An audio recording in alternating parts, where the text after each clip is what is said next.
края на всеки етап от живота на човек той прави равносметка за постигнатото и планове за бъдещето си. В този влог аз смятам да направя точно това.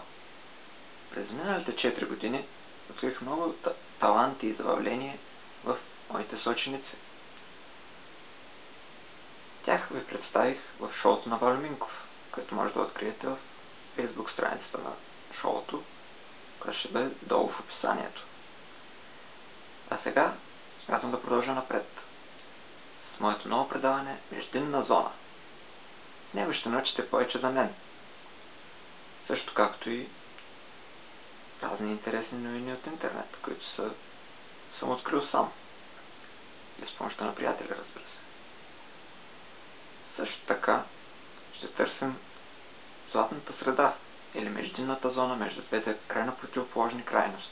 Тези крайности.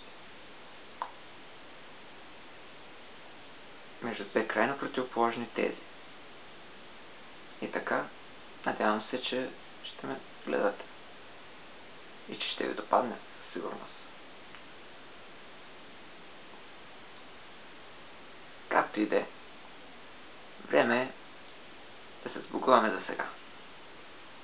До скоро. Очаквам ви в Междинна зона.